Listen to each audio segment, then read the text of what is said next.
Welcome to everyone. This is CCR, Center for Creativity Research, academic unit, which is part of Faculty of Polish Studies, Jagiellonian University, Krakow, Poland. It's me, Mateusz Antoniuk, head of CCR at this side of the screen. And this is my great pleasure, great honor to welcome keynote speaker of this day, Professor John Bryant from the United States of America.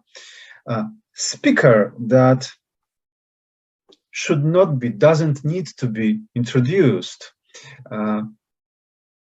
Simply great personality in the field of textual scholarship.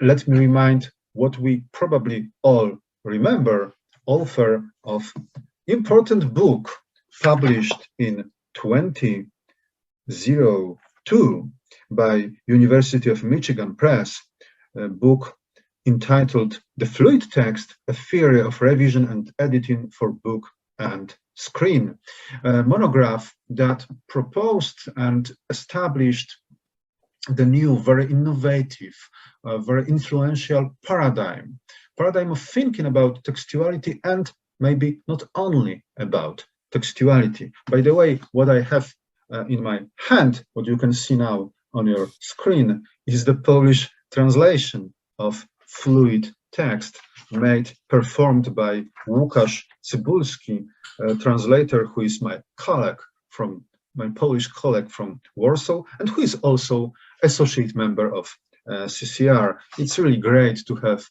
Fluid Text translated into Polish. I can tell you that in Polish version, this title sounds like Płynny Text. Fluid text, płynny text. Text is the same, fluid, płynny. Płynny, fluid. Here is subtle difference. So, today, title sounds Melville's Aesthetics of Incompletion, from Moby-Dick to Billy Budd, reading and editing versions. Dear Professor John, thank you so much. Thank you that you accepted my invitation. Thank you that you found time to join us in CCR, and we are listening to you. Thank you, Mateusz, and welcome from Chicago.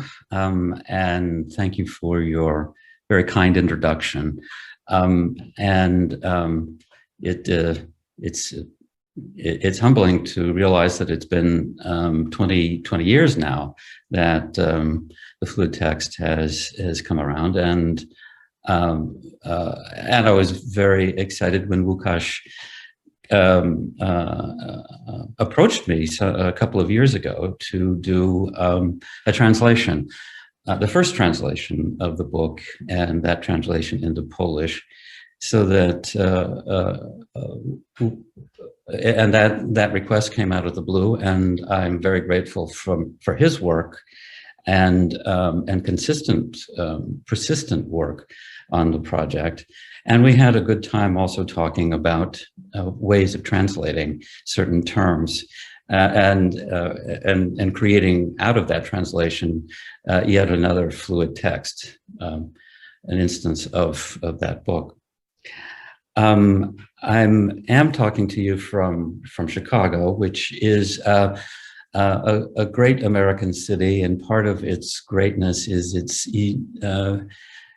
enormous number of neighborhoods of all nationalities. And from the beginning of the 20th century, Chicago has been a home for thousands and tens of thousands of Poles, and tens of thousands of Ukrainians.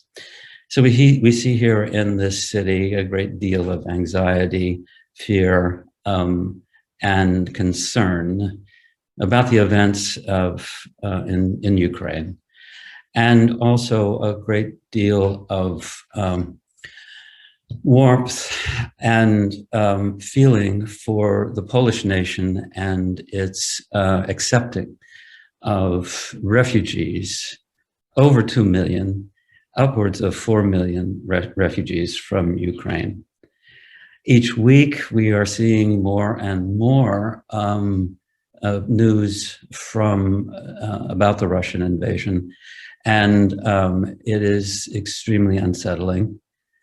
But I know too that out of Poland and from the efforts of Mateusz and others at Jagiellonian University, we have a Center for Creativity Research, and I think it is new, but it is a perfect example of how it is that we as scholars can focus our attention on peacemaking, and that comes from the very act of creativity.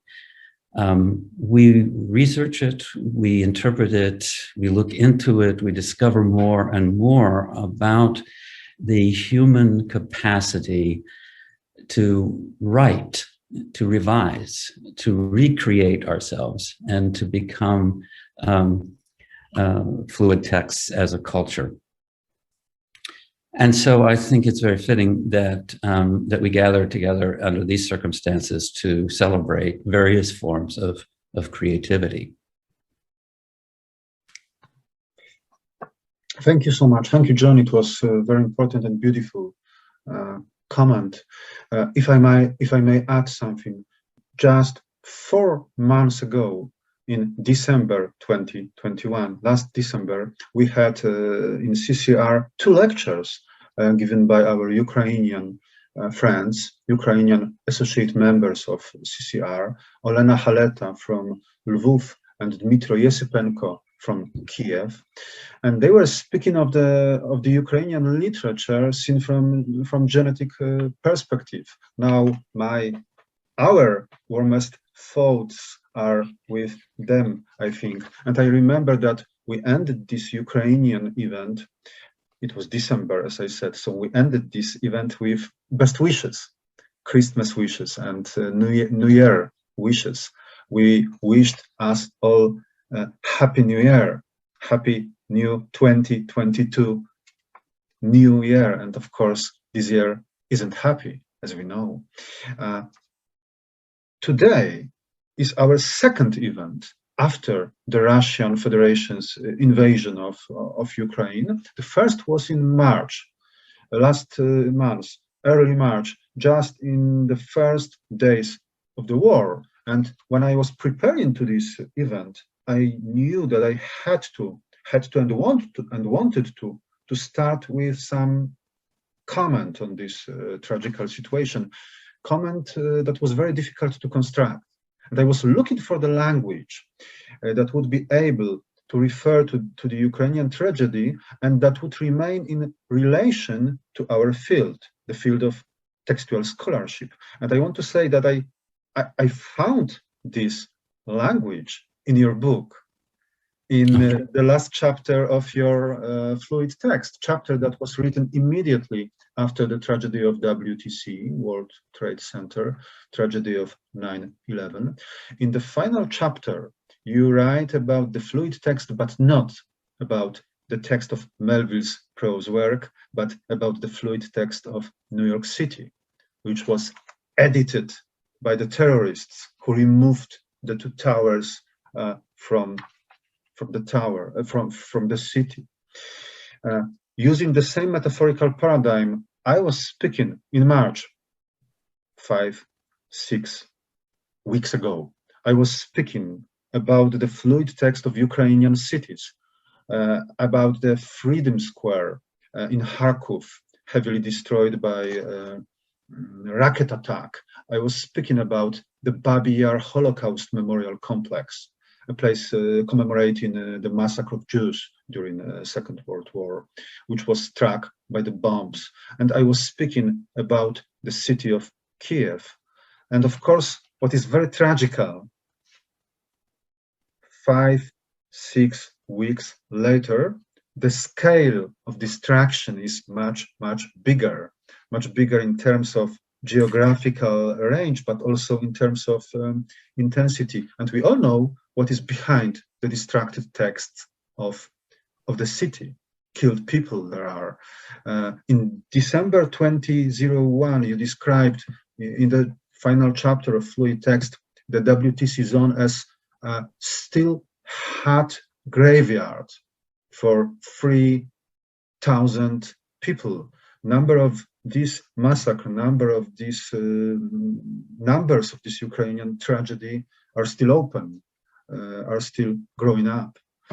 So yes, thank you, John, for this important comment. As I said, 2022, it's not a happy year in spite of our wishes, but still I believe, and you underlined this fact, still I believe there is the hope, and maybe this hope can be said that we still have the second half of this year, and maybe this second half of this year can bring a bit better perspective. Let's hope it can happen. Well, I hope so too. My presentation is on Melville's aesthetics of incompletion. Incompletion, yeah. And while it does not involve Ukraine, it nevertheless might have some connections, and let's see. Certainly political connections to American problems of slavery. But let me share my screen. Melville died in 1891, 40 years after Moby-Dick. He was writing Billy Budd, a work he never fully finished. And I want to begin some 30 years after Melville's death in the mid-1920s. And I want to begin with Virginia Woolf, because I feel the two writers share a similar modernist view on truth and narrative fiction. In her essay, A Room of One's Own, Woolf speaks to the challenge of her assigned topic, women and fiction. Both terms, she warns us, the true nature of woman and the true nature of fiction, will remain, quote, unsolved problems.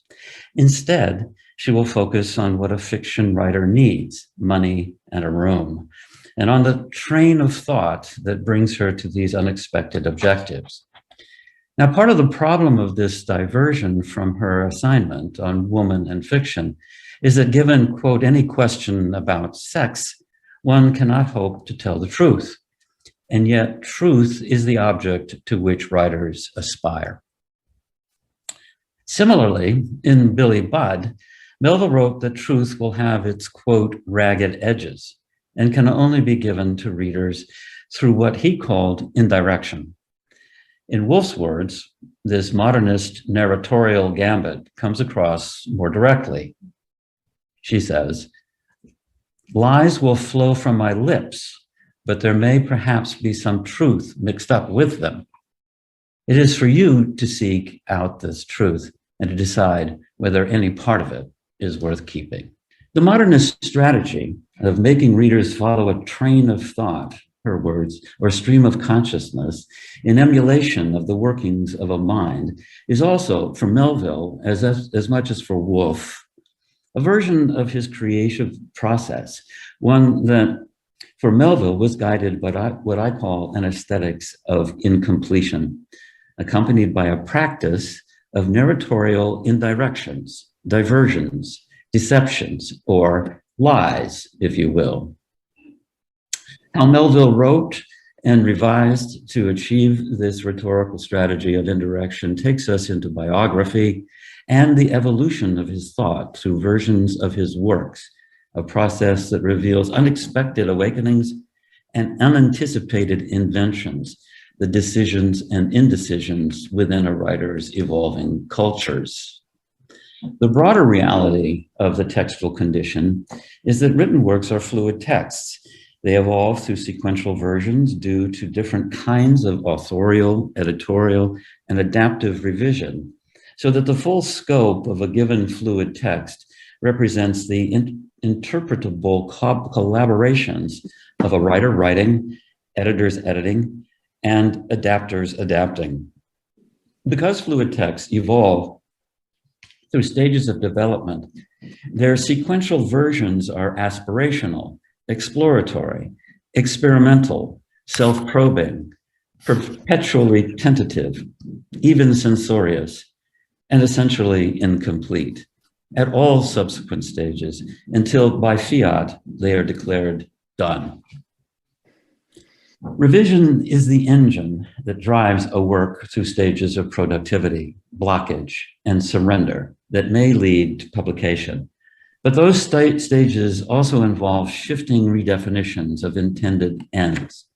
These moments of incompletion are the kinds of events, facts, and textual data we associate with the muddy contingencies of creativity.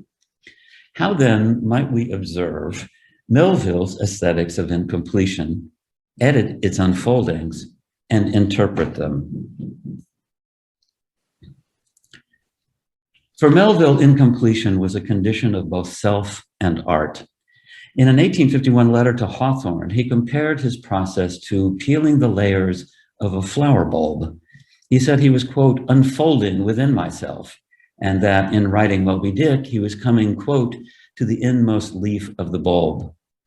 He further explained, what I feel most moved to write, that is banned. It will not pay. Yet altogether, write the other way, I cannot. So the product is a final hash, and all my books are botches. But he was already writing his next novel, Pierre, as he was writing Moby-Dick, and lamenting again to Hawthorne, Lord, when shall we be done growing? Then he repeated himself in the same letter, Lord, when shall we be done changing? Melville wrote his unfolding and his botches and repeated his mantra of growing and changing as he was finishing Moby-Dick. Similarly, Moby-Dick is explicitly incomplete. In chapter 32, titled Cetology, the first of Ishmael's meditations on whales, and the one chapter where most people give up on Moby-Dick, by the way, Melville declares in this chapter 32 his comic classification system to be perpetually unfinished, like, quote, the great cathedral of Cologne, with its cranes still standing atop its uncompleted, quote, uncompleted tower. And he ends the chapter with, God keep me from ever completing anything. This whole book is but a draft, nay, but a draft of a draft. Later, in chapter 55, about erroneous depictions of whales, Ishmael admits that the great Leviathan is that one creature in the world which must remain unpainted to the last. These statements from 1851 in Moby-Dick establish Melville's early aesthetics of incompletion.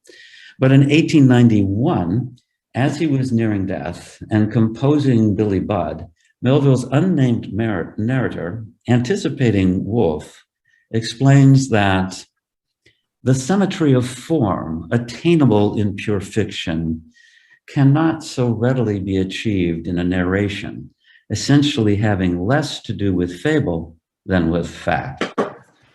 Truth, uncompromisingly told, will always have its ragged edges. Hence, the conclusion of such a narration is apt to be less finished than an architectural finial. Melville remained true to his evolving aesthetics of incompletion throughout his career. He wrote narratives with ragged edges that unfolded, that kept growing, kept changing, kept searching for truths, narratives that were unfinished to the last. But why? Why are narratives uncompleted towers in his estimation? Is it that writing is a personal unfolding of one's evolving self, hence always incomplete?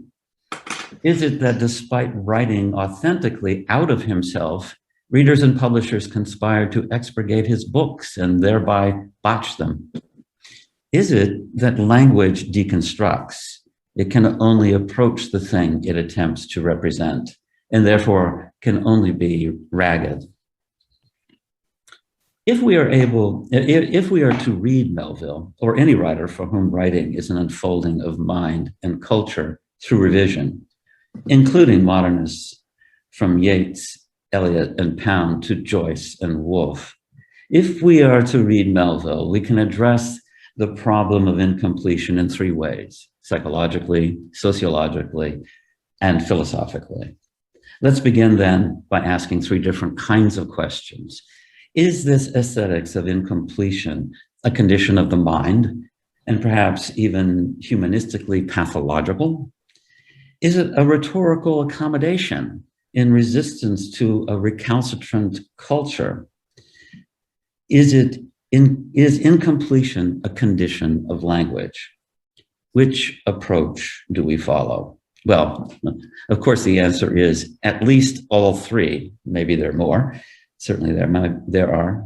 The complexities of any fluid text require a pluralistic approach, one that can integrate mind, culture, and text. We can also imagine various forms of critical pluralism that incorporate biographical criticism and textual editing. As an example, I want to look at two episodes in the growth of Melville's aesthetics of incompletion, one from Moby-Dick and another from Billy Budd. In both cases, my cultural focus is on the evolution of Melville's Black consciousness. In my biography, Melville, A Half-Known Life, this single strand in Melville's multi-stranded consciousness is his empathy for those dispossessed by race, ethnicity, and economy. For the biographical critic, the question is how evidence of revision reveals the unfoldings of Melville's Black consciousness. The question for the editor is how that evidence can be made visible for readers as they read. Regarding Melville's Black consciousness in Moby-Dick and Billy Budd, I will be using different kinds of revision data. As I will emphasize later on, by Black consciousness, I do not mean that he attempts in any sort of way to represent Black people, but rather, or rather the interior of the Black people, but rather what Black consciousness is that empathy for all dispossessed people, independent of race. Revision data are biographical. They record a writer's most intimate moment, a change of mind. These changes of mind are most graphic in manuscript revisions as found in the Billy Budd manuscript. But manuscripts for Moby-Dick no longer exist. Even so, biographical information drawn from internal textual inconsistencies in Moby-Dick and external documents help us record Melville's transformation of a life event into fiction. I'm speaking of Melville's transformations of the Black adolescent cabin boy, Pip. Oops. In editing Longman's fluid text edition of Moby-Dick in print, I was drawn to inconsistencies surrounding Pip. Historically, whaling ships did not employ cabin boys. However, Melville's fictional Pequod has two, the white steward Doughboy and Black Pip. In adapting the Longman text for our digital fluid text edition of Moby-Dick in the Melville Electronic Library, we offer a deeper textual analysis. Initially, the dullard Doughboy and bright Pip are paired comic figures, a sort of racial diptych. Quote, in outer respect, Melville writes, Pip and Doughboy made a match like a black pony and a white one, driven in one eccentric span. But at some point in the making of Moby-Dick, evident in the last third of the novel, white Doughboy simply disappears and Black Pip takes center stage beside Ahab. In chapter 93, The Castaway, Ishmael praises Pip for the brilliancy of his blackness and his, quote, gloomy, jolly personality. But that all changes when a harpooned whale takes off with Pip's whaleboat in tow. The frightened Pip, quote, leaps from the boat and nearly drowns. He is rescued, but not before his abandonment drives him mad. For the rest of the novel, he wanders the ship speaking a kind of prophetic, quote, crazy, witty gibberish, like some mad Shakespearean fool. Pip's brilliancy, his humanity, is transformed into an equally human madness that attracts Lear-like Ahab. In the novel's dramatic conclusion, Ahab and Ishmael too are taken off their shared whaleboats, just like Pip. Their separate bumpings from whaleboats symbolically enact Ishmael's singular prediction at the end of chapter 93 that the cabin boy's leap is, quote, a like abandonment that befell myself. These similar fates seal a black-white bond tying Pip, Ishmael, and Ahab together. Now, Pip's transformation from one side of a comic racial diptych to a singular black thread that runs through the remaining narrative, tying him to Ahab and Ishmael in a tragic triptych, is easily read as character development only. You don't need manuscripts. You don't need biography. You don't need anything else to see this happening. But external biographical evidence and the curious unresolved inconsistency in the narrative itself, the apparent remnant of an incomplete revision, suggests that Melville's plans for Pip changed radically as he wrote Moby-Dick. Clues concerning the biographical source for Pip are found in evidence of a visitor that Melville received at his Pittsfield home in 1853, 2 years after the publication of Moby-Dick. The visitor was Henry Hubbard, a former shipmate on Melville's first whaling ship, Acushnet. The two reminisced for hours, and as a memorial of the visit, Melville presented Henry Hubbard with a signed copy of the 3-volume British edition of Moby-Dick titled The Whale, which you can see there on the right. Chances are Hubbard had not read his famous shipmate's novel and never would, but a single annotation in this gift book, presently archived at the University of Chicago, confirms that Pip's leap from the whaleboat is based on a real person and event. On the page that opens the Castaway chapter, which we have already quoted from, Hubbard wrote in pencil, quote, Pip, Bacchus, his real name. I was in the boat at the time he made the leap overboard.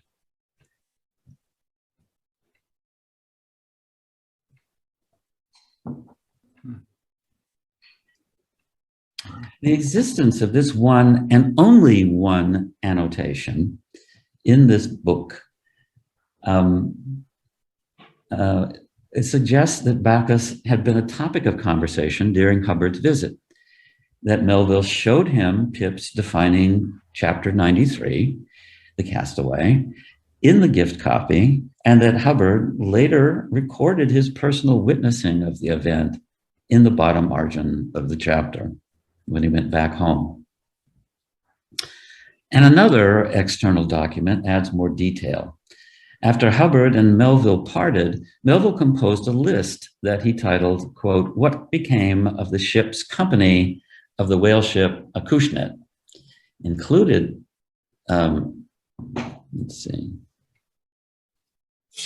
Included there is a crucial identifier, Bacchus, little black, quote.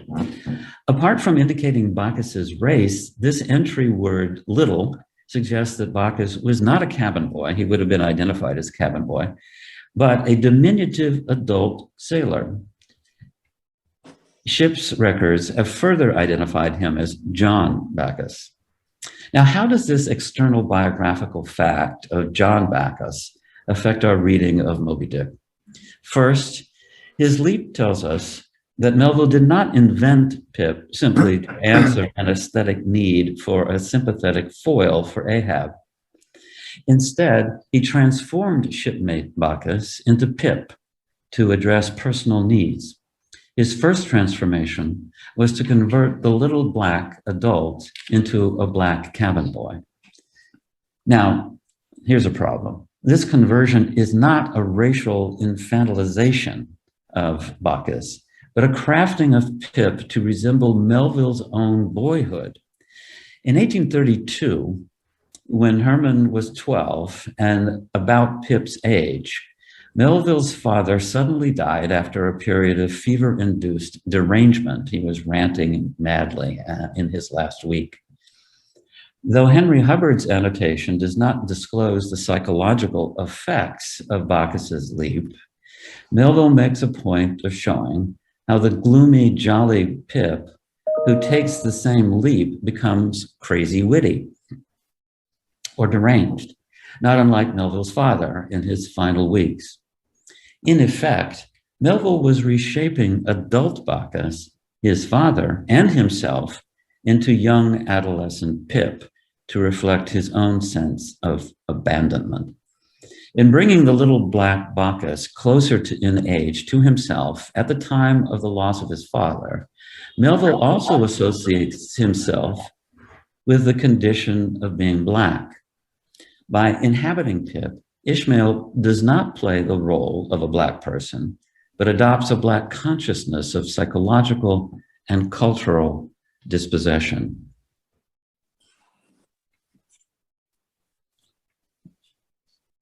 A textual inconsistency in Moby-Dick brings Black Pip even closer to White Herman. In chapter 27, Black little Pip is called, quote, a poor Alabama boy, and therefore a slave.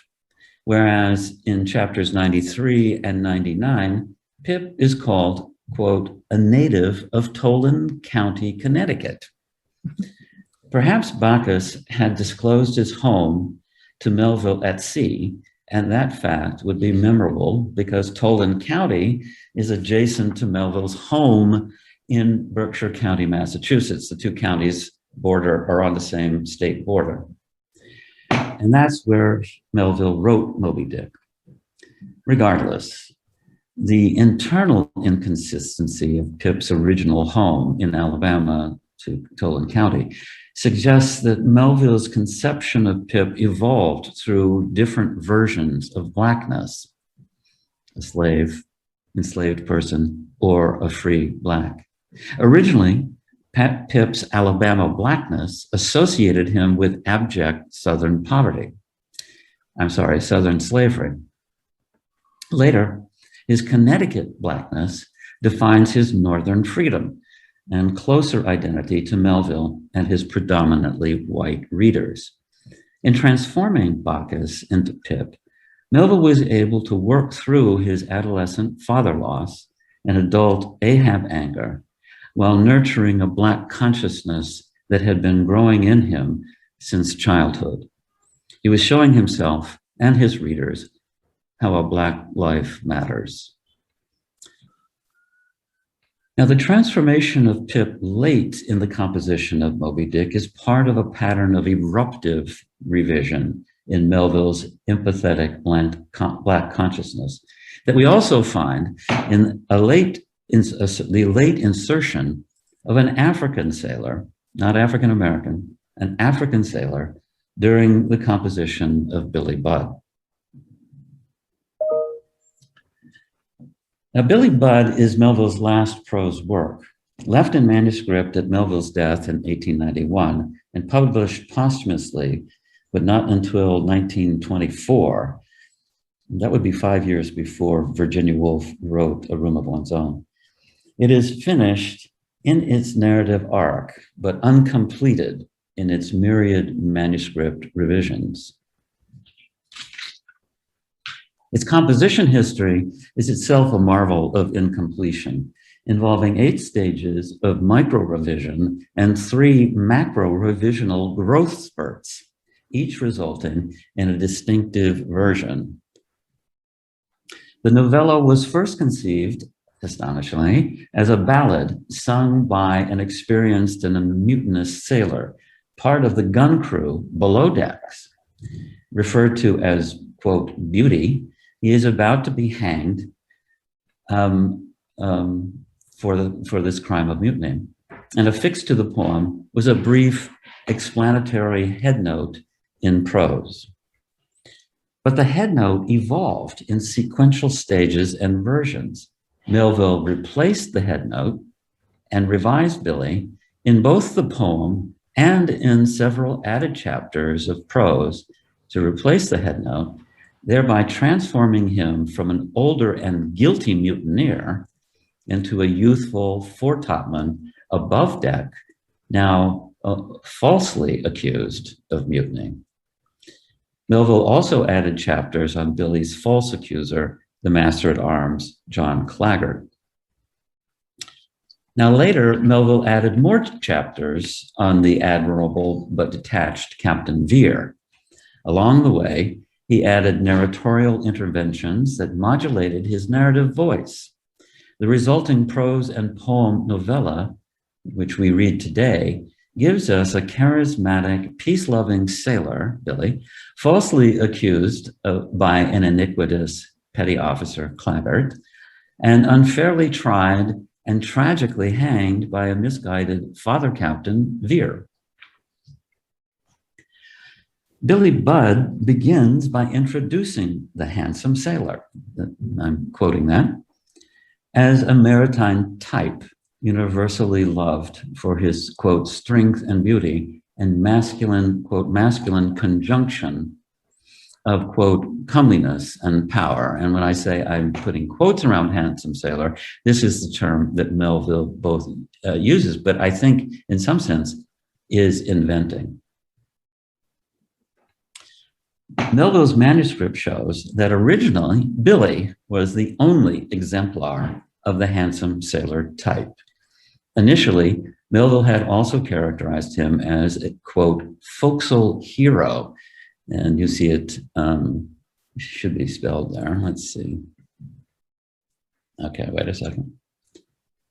A forecastle hero. And in later versions, revised to the phrase, to white forecastle magnate. And I'm having a little, there we go. But in a subsequent multi-leaf insertion, and you can sort of see the line there where the arrow is pointing, where the inserted leaf is pasted over the old leaf. Melville interrupts his original description with a new recollection from his actual past. The narrator claims that 50 years earlier in Liverpool, he had witnessed an, quote, intensely black and charismatic African sallying about Princess Dock and commanding the devotion of his shipmates, who take, quote, pride in their mighty black sailor. This black pagod of a fellow becomes a replacement exemplar of the handsome sailor type. The narrator's recollection is true to the extent that the African sailor is drawn from Melville's 1839 trip to Liverpool, where as a 19-year-old, he had spent 6 summer weeks on Princess Dock. He was a sailor on board a ship. Now in 1891, 17-year-old Melville's micro-revisions of Billy Budd had triggered a memory from adolescence that in turn triggered a new version of his evolving handsome sailor type. The newly inserted African awakened Melville to the textual and racial contradictions in his text. His use of this intensely black and mighty black sailor contradicts his former phrasing of white forecastle magnate, which you can see is stricken out in the image there. Accordingly, Melville returned to this image and in one revision sequence or another, deleted the word white, deleted forecastle magnate, and replaced them with handsome sailor. Though welcome-eyed or blue-eyed Billy remains white, the handsome sailor type that he embodies is represented as black. Melville's awakening to and reparation of this racial distinction recalls his revisions of Pip. Even so, Melville's initial introduction of the white forecastle magnate poses a problem. Even though Melville's original forecastle hero, that's quoted, has been deracialized, there's no white about it, his first inclination had been initially to racialize his handsome sailor type as white. Perhaps in thinking ahead to White Billy, Melville had thoughtlessly coded his forecastle magnate, heroes changed to magnate, as racially white, forgetting that but then he's also forgetting that he's comparing subaltern Billy to an upper class magnate of any color. And this ignores the social disposition of sailors as a class. And yet, Melville held on to this image of a white forecastle magnate long enough in order for him to fair copy it from pencil into ink. And you can't quite see it, but he has written some in pencil underneath the ink here and written over it, white forecastle magnate in ink, thereby temporarily declaring his racialized image complete. Ink means complete in Melville's process. He had forgotten his more purposeful, curated Black consciousness of Pip in Moby-Dick. And this forgetting endured in Melville's process. Nor was his deletion of white automatic. It took time, but eventually it arrived. As Toni Morrison puts it, Melville was able to, quote, unhobble the imagination from our racially inflected language.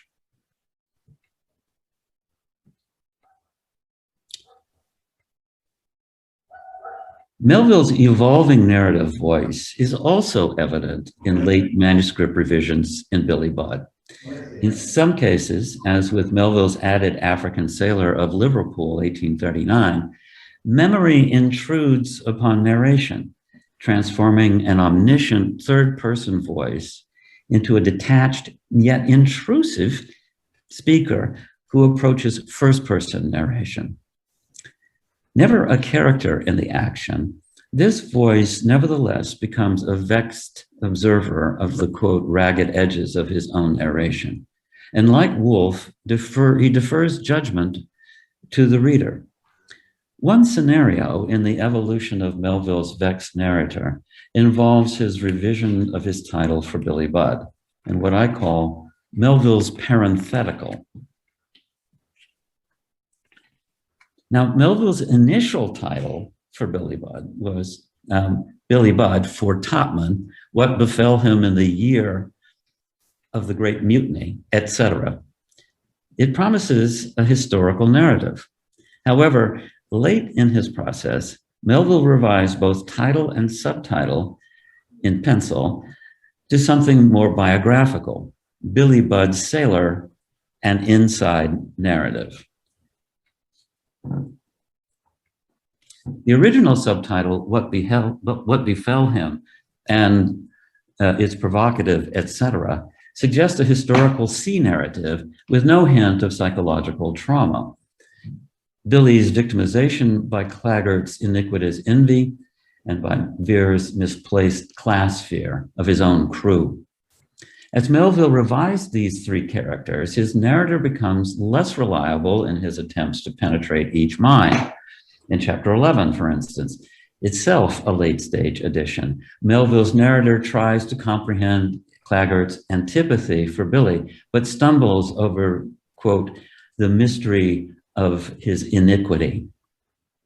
And again, in chapter 21, an even later expansion, his narrator compares the drawing of a line between sanity and insanity in Captain Vere's behavior to the impossibility of delineating where in the rainbow one color ends and the next begins. So this difference of colors, where do you draw the line between the colors of the rainbow, where do you draw the line between sanity and insanity? Melville's troubled narrator can only aim at the truth of these men's variant masculinities. He cannot, as he puts it, quote, hit the mark. He describes them only through, and again his word, indirection. He fails to make sense of how three men are strangely undone, one by his beauty and simplicity, another by his sexual self-loathing, the third by his obsession with forms, measured forms, again, to quote Veer. Thinking he was done with Billy Budd, Melville returned to the first page of his manuscript, and in the upper left-hand corner, penciled a new title and subtitle. His novella would now be, quote, an inside narrative, and yet not a complete exposure of three complicated minds. Rather, it would be a narrative about one writer's struggle, the ragged edges and anxious indirections of language, toward the completion of a narrative. Apart from an embodiment of his aesthetics of incompletion, Melville's subtitle is also a rhetorical strategy. But to what end? The parenthesis in Melville's subtitle holds a clue.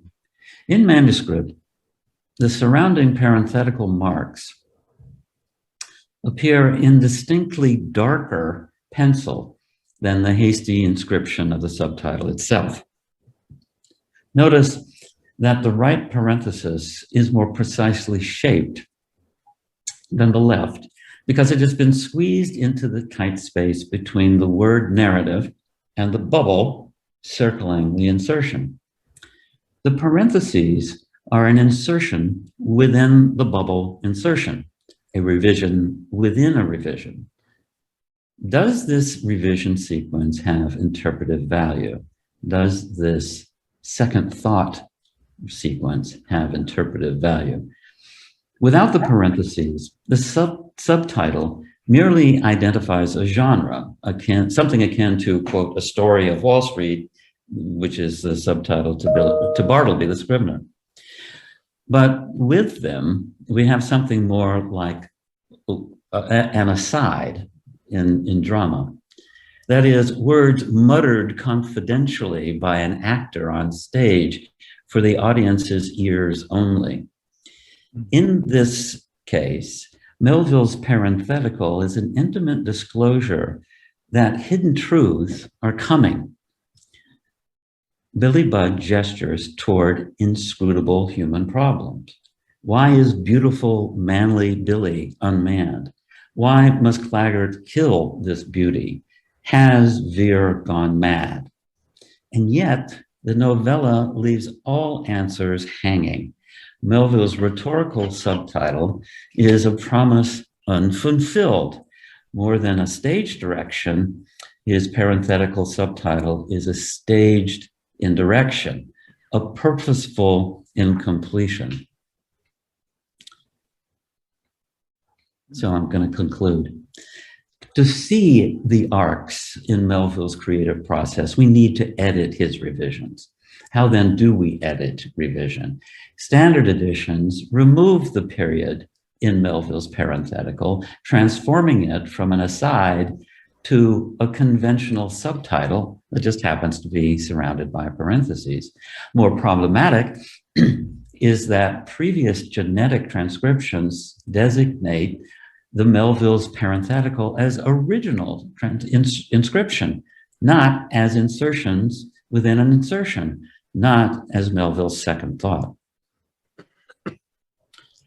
Instead, the 2019 Mel edition of Billy Budd prints the subtitle as it appears in manuscript. And with each revision coded, readers can see how Melville added parentheses around his subtitle, converting a conventional subtitle into a non-standard dramatic aside, indicating that Melville is whispering to us, his hands cupped around his mouth, his words for our ears only. But equally important is the fact that Melville's idea of an inside narrative came to him as a second thought, as a sequence of revisions. His parenthetical subtitle hangs precariously off the title. It is a last-minute provocation. It is incidental, transient, impermanent. If he had lived longer, would he have erased it? Mel's fluid text editing tool, TextLab, also enables editors to annotate this act of revision with revision narratives, such as what I've just given you, that explain each step of a revision sequence. Differing revision narratives will tell the story differently because different editors will see different sequences. Readers, too, will have their own inside revision narratives.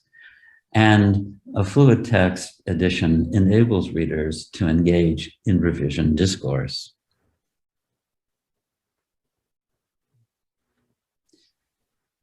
It enables us to understand how biography and aesthetics interact in Melville's evolving creativity. By editing revision, we can observe Melville's transformation of John Bacchus into Pip, or his addition of an African to his definition of handsome, or how he used a pair of parentheses to draw readers into his lifelong aesthetics of incompletion. Thank you.